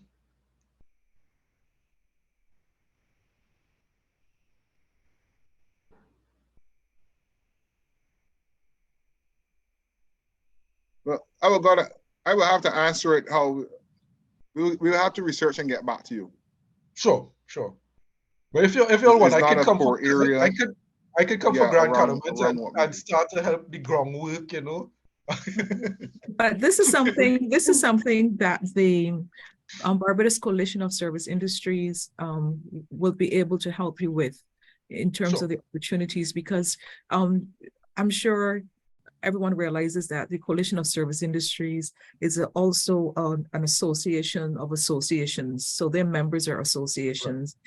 So I think that Michelle, who's the CEO, and Alicia, the team, will be able to answer this question and to give some guidance in this. And then leafing through the chats, I'm just going through some of the questions I saw. One asked, saying that there's just opportunities for business discussion between Barbados and Trinidad, but if it was open to other investors, and of course Barbados is open to other investors. I'm not sure if we missed that when we discussed it, but of course. And as I said, we have your business support organizations here that can help you and give you further details. All right. Appreciate it. Also, All Joel, right. just to say regarding the events industry, I mean, it is vast. You know, the questions about whether social, entertainment, sports, the industry is vast, and we continue to build the industry again as part of our diversification efforts. Of course, when persons talk about entertainment and events, they always think about the, you know, the party part of it. But we have events such as cricket, which is going to be here at the end of July. You know, win or lose. We'll be here at the end of July. We have been promoting sports education, sports training, sports schooling. So from a whole different aspect of the event industry, and also building up. One of the industries we're actually going into and building up now is also film, which in of itself is an event and everything that is surrounding that particular industry. So again, if you require any more insights, like Mark mentioned and like Anne mentioned, you can drop us a line with the direct questions, and we can also get that information to you, connect you with the National Cultural Foundation, who may also have a lot of insight into the core events and our event calendar for the year, etc., and so on. All right, appreciate it. And as you mentioned, the cricket coming up, but I'd like to say, while we are all coming together and collaborating here now, when the Royals meet the Knight Riders, no more friend. All right, so Mr. Marshall, I just want to bring you back into the conversation for a bit. You know, we have spoken about the opportunities that arise as an entrepreneur in Barbados. But I just want to touch a little bit. What would you say is the most significant challenge in terms of doing business in Barbados? The most significant challenge would be managing your resources. That could come in the form of making sure that you have the right people in the right place. And in some cases, in everywhere in the world, you will have challenges with also people being corralled with one purpose. In my business, we're singly focused on our patients. So it's not a very forgiving industry that I am in. So I have a very unique view of actually being able to compare candidates that have come in through Barbados and Trinidad. And the key component here is getting structure, starting very specific in the beginning of letting your employees, your managers know what your vision is, corralling them around a purpose, and having structure and good business procedures and being able to track those. I am aware that all of you probably know this, but that human resource, managing human resources is a major challenge in these times. Okay, appreciated. So before we look to start to wrap, let me just check the Q&A to see if the questions have come in. I just want to tell you on Q that just give up. If you have any feelings that you'd like to share with us, just prepare yourself also. All right, so we have a question here. Can non-national register business in BIM remotely, or is that in person? RE marketing services.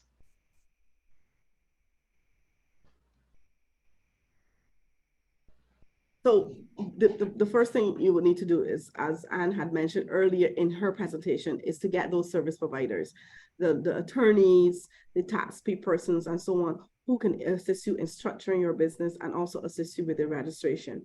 I know that the registration documents, as Anne also mentioned, would need to be certified by the notary republics and so on, as you're sitting outside of Barbados.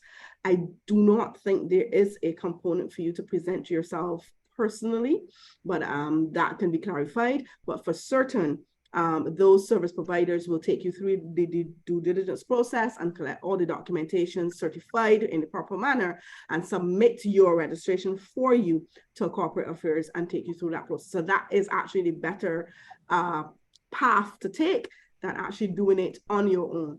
And they will be able to provide you with all of the advice and be your liaison between the registration, corporate services, registration agency, and yourself and your business. All right, thank you. All right, Vashi, I see your hand up. You wanted to add something at this point? Yes, I just wanted to just go back to the events industry and bring in Alicia from the BCSI, because this is one of the areas that we have been focusing on in terms of TTCSI and BCSI in terms of collaboration. And you will see some concrete things happening during the Caribbean Services Exporters Symposium in September. That's September 26th and 27th. So Alicia, if you have anything to add here, please feel free.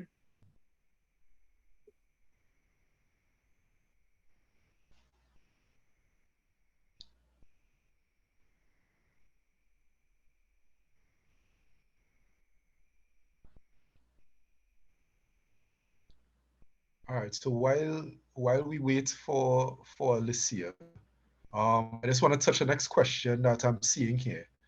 Now, one of the issues that we tend to hear from our businesses in Trinidad and Tobago is issues or problems or difficulties in accessing foreign exchange. Can any one of us, one of you give us an idea what the situation like is in Barbados? Are there any foreign exchange issues in terms of accessing foreign exchange?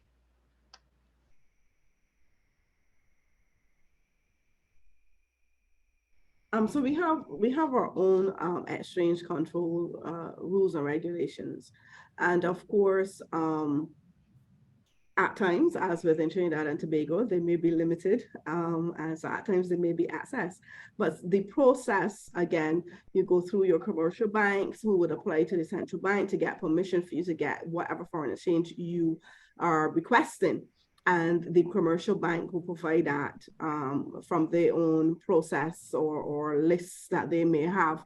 It is basically the same process that you go through in any country. And I know for sure Trinidad does the same thing as an old banker with a Trinidadian bank. So that is the process really. You apply and you will get your permissions depending on supply. What I would say to you though is if you're a business person coming into Barbados and you bring in foreign exchange, one of the things that we actually insist that persons do is to register the foreign exchange that you have brought in with the Central Bank of Barbados. That also gives you added security and comfort that when you're ready to take that foreign exchange back out and is applying for that foreign exchange, that you have the documentation to show that that foreign exchange came in and was registered with the Central Bank of Barbados. If I could add to that, there is the possibility of having US bank accounts as well in Barbados. If I'm correct, the rest of the panel could confirm that. But having doing business in both territories, I do find it a little easier to transfer funds from Trinidad to Barbados. There are the steps that you need to take. But there is then for small businesses to apply to the central bank. That's going to be the key component there. I know on Trinidad side, it's more about availability of that foreign exchange. And just to add also to Kay, who has many years in banking, and also your practical experience, for others to know that that approval for foreign exchange is also done digitally now. There was a time when you had to take the form into the bank, drop it off, go back, collect it. But now it is all done digitally, which is another great improvement that we have here in Barbados. Yeah. I mean, a lot of our governmental systems, even down to the same set applying for foreign exchange, registering your company with KIPO. And again, I've done a lot of these things in the last week, funny enough, incorporate a company here in Barbados. And these things, because of those systems have actually gone digital, are actually done faster than they would have been done in the past. And there's continuous strive to improve our digital platforms to ensure that the ease of doing business, and especially those initial setups and all of the, because it's one thing you have to find all the due diligence information, but that initial step to make that easier and less time consuming for the potential investor and the potential business owner. So all of these services, including a police certificate of character, yes. All right. Alicia Selman from the BCSI. Alicia, are you able to speak at this point in time?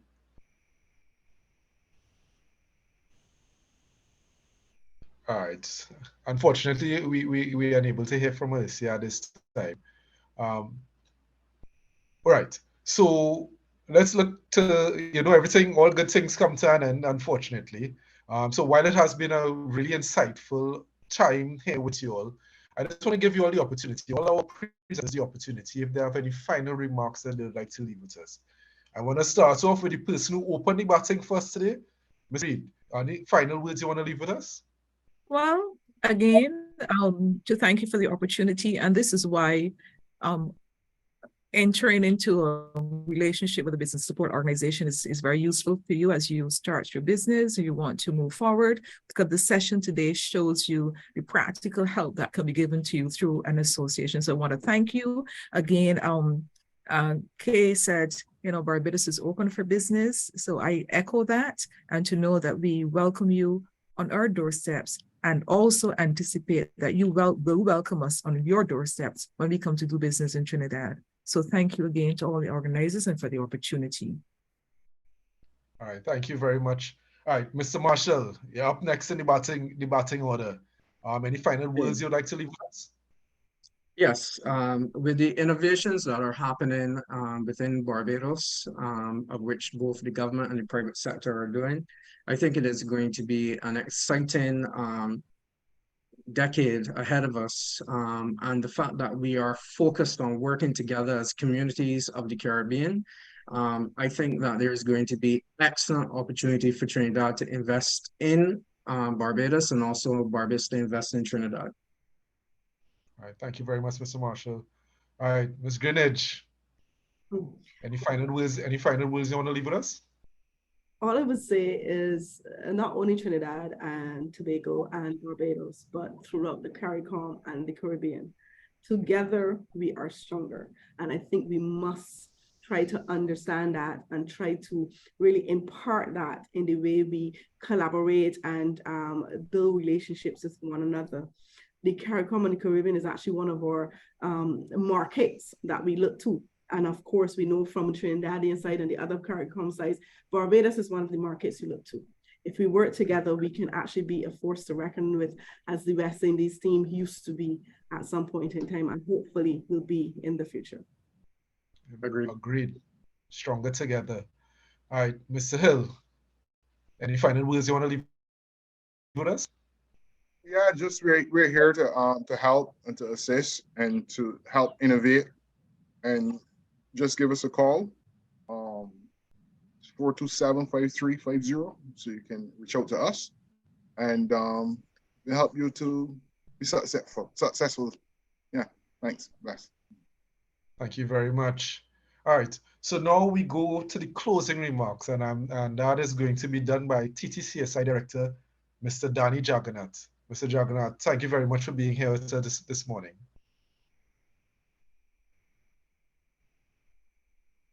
You need to unmute Mr. Jagannath. Yeah, it happens. It happens to all of us. Yes, I was so attentively listening to this excellent session today. And I have to say that the tone of the session was very much a session where we are talking about Trinidad companies partnering, investing, looking for opportunities in Barbados, and vice versa. It wasn't just a one-way discussion, and that is wonderful. And Kian mentioned it just recently. It's not only about Trinidad and Barbados, but the fact that we're having this discussion and so on can lead to stronger relationships throughout the region. And that is what we have to seek to actually achieve in the region, because some of the global communities are starting to become very exclusive communities to the detriment of our area, CARICOM countries and certainly developing countries. So we need to stick together, and we need to actually leverage on the opportunities that we have and the strengths that we have. And certainly out of the discussion today, a lot of strengths were actually identified, a lot of opportunities were identified, and a lot of potential for partnership was identified. And certainly I have to comment on the passion that came through from the panelists about really just having this discussion today and having just a wonderful audience listening and coming very enthusiastic about the opportunities for Trinidad and Barbados to partner together. It's interesting, and my experience allowed me at various points in time to work in Barbados. I'm an ex-partner of Ernst & Young Caribbean. I was in charge of the consultant practice for the region, so therefore had to be in Barbados quite often and interface with the private sector in Barbados. Our chairman was from Barbados, so it was a truly Caribbean entity, but it allowed me to understand the nuances of the different environments. And some things that apply to Trinidad will not necessarily be welcomed in Barbados. And these are more cultural things and so on. But that's really part of doing business. We need to understand these nuances. And some of this was actually mentioned by the panelists today. We got a practical guide on how to enter the Barbados market and to do business in Barbados. And arising of the discussion, Barbados wants to do business with us. Wonderful, because I think partnering in the region, even setting up regional clusters, is really going to strengthen us as an entity throughout the Caribbean. CARICOM needs that bonding to actually work, and a lot of steps are being made towards strengthening the whole regional relationship. And this discussion was wonderful in terms of what it achieved this morning. I think I saw a lot of emojis going up on the screen when the panelists were talking. People were very appreciative of the information that was provided by the panelists, all and sundry, and giving insight into the Barbados market. Now, And we have to understand, Barbados is so much more than what has been presented today. And all the panelists alluded to that. But today's session was necessary to help us better understand the nature of the Barbados market, regulations, taxation regime, business support, culture, and nuances and challenges of the business environment. When we are approaching them, we have to be, and this is to the Trinidad entities, we have to be willing to understand that environment in order to be able to operate and work within that environment, to participate in that environment. And the opposite will actually will apply. And it is interesting that panelists, and Mark in particular, refer to what is happening digitally in Barbados. There's a lot that is happening in Trinidad from the digital landscape, And a lot of this happening in Barbados from the digital landscape. And I dare say, all compliments to Barbados. I think Barbados is forging ahead a little faster than we are doing here. Sometimes it takes a long time to implement in Trinidad. But we are all pointing in the same direction. And there are strengths we have in the different entities, the different countries that we can leverage on. We don't have to only look to operate from out of our environment. And I will say this, I read an article recently where Canada identified that Barbados is one of the top 10 destinations for Canadians for tourism purposes, implying that it is a better awareness of Barbados in the Canadian environment than Trinidad. So why don't we, if there's an opportunity that we in Trinidad identified in Canada, why don't we partner with a Barbados firm to exploit this relationship and this perception so that we can actually work together and capitalize and exploit those opportunities? And those are the things that were alluded to in the discussion today. And I have to say, I mean, I was really, as somebody said, blown away by the level of the discussion.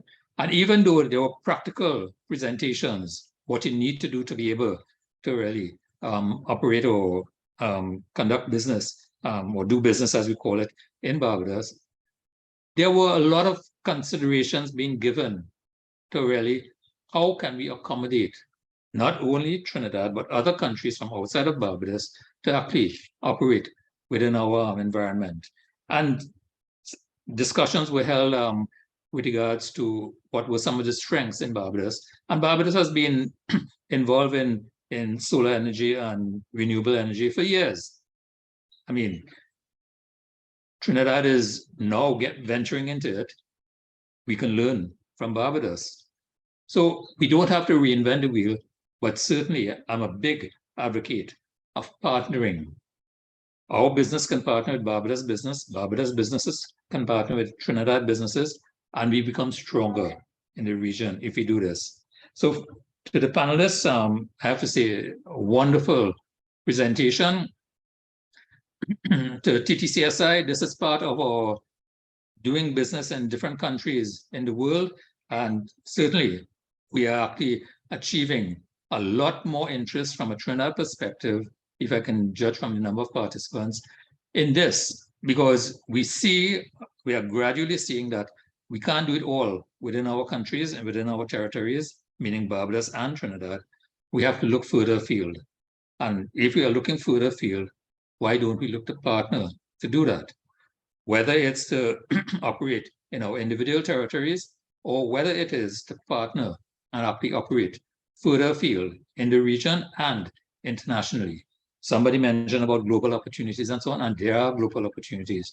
Let's look to see where we can exploit opportunities in our individual territories and globally. So thanks to the panelists for the wonderful presentations today, and certainly the passion that came through. And hopefully one day we can actually do the reverse. TTCSI can organize a panel of Trinidadians who can actually present to the Barbados environment in a similar manner. And to TTCSI for organizing the session, I think we've started the process of doing business, doing business sessions with different countries, and it has been progressing extremely well. And all kudos to TTCSI. I'm an ex-president of TTCSI, so whenever I see things working well with TTCSI, I'm so very happy. So let's move forward ahead and let's achieve collectively. Thank you very much. Over to you, Joel. All right. Thank you very much, Mr. Jagannath. All right. So just want to now bring the session to an end. And I want to end with the words from 21st century poet, Robin Rihanna Fenty, where she says, when the sun shines, we shine together. You know, because I think that is what we got from this. Even Mr. Jagannath said it just now, you know, working together. And I would have mentioned it, that we are stronger together. So we shine together. Umbrella. All right, folks. Hope you all have a great one. This is really a pleasure being here and having each one of you all here with us. Thank you. Thank you again. Have a good afternoon. Thank you. Good afternoon. Thank you. Afternoon, everybody. Yeah, Thank thank you. you. Bye-bye. Thanks, Joel. Bye. All right, bye.